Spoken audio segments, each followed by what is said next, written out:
Charity Anderson. Charity Anderson, who believes she is 101 years old, was born at Bell's Landing on the Alabama River, where her owner, Leslie Johnson, operated a woodyard, which supplied fuel to the river steamers, and a tavern where travelers whiled away the delays of a dubious riverboat schedule.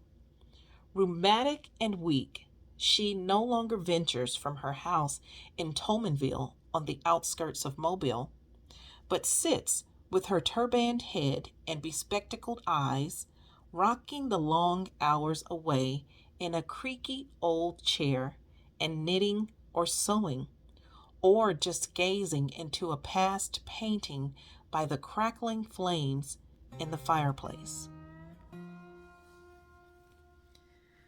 I has so much trouble getting up and down the steps and over the ground. I just make myself happy here, 'cause, thank the Lord, I's on Zion's march, is her resigned comment. Missy, peoples don't live now, and niggas ain't got no manners, and don't know nothing about waiting on folks. I can remember the days when I was one of the house servants. There was 6 of us in the old master's house. Me, Sarah, Lou, Hester, Jerry, and Joe. Us didn't know nothing but good times then. My job was looking out of the corner table when nothing but their desserts sat. Joe and Jerry, they was the table boys. They never touched nothing with their hands, but used the waiter to pass things with. My old master was a good man. He treated all his slaves kind and took good care of them. But, honey, all the white folks want good to their slaves. I seen poor niggers most tore up by dogs and whooped till they bled when they didn't do like their white folks say. But thank the Lord, I had good white folk, and they sure did trust me too.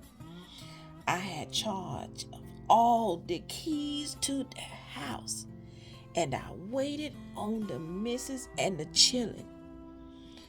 I laid out all the clothes on Saturday night, and then Sunday mornings I pick up all the dirty things.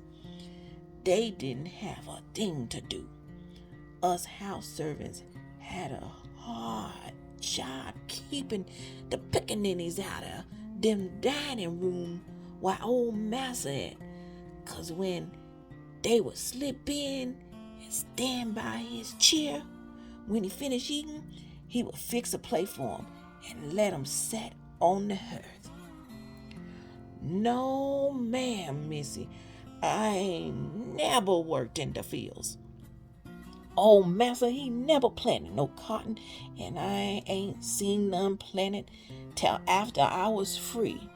But honey, I could sure enough wash, iron, and knit and weave. Sometimes I weave 6 or 7 yards of cloth and do my housework too. I learned the children how to weave and wash and iron and knit too, and I's waited on the 4th generation of our family. I just wish I could tell these young children how to do.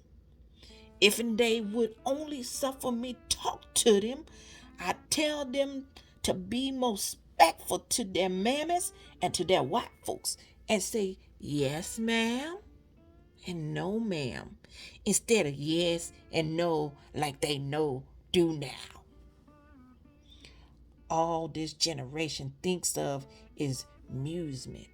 I never had seen a show in my whole life till just this past year when one of them carnival things with the swings and lights and all the doings they have stopped right in front of our house here. And I ain't never been in no trouble in all my life. Ain't been in no lawsuits and ain't been no witness even. I always treat everybody as good as I can. And I uses my manners as good as I knows how. And the Lord sure has took good care of me. Why, when my house burnt up, the white folks helped me so that in no time you couldn't tell I ever lose a thing. But, honey, the good old days is now gone forever. The old days was rarely the good times. How I wish I could go back to the days when we lived at Johnson's Landing on the river. When the folks would come to catch the steamboats and we never knowed how many to put on breakfast, dinner, or supper for, 'cause the steamboats might be behind times. I ain't never had to pay a fare to ride a steamboat neither. I was a good looking yaller gal in them days and rid free wherever I wanted to go. But what's the use dreaming about the old times?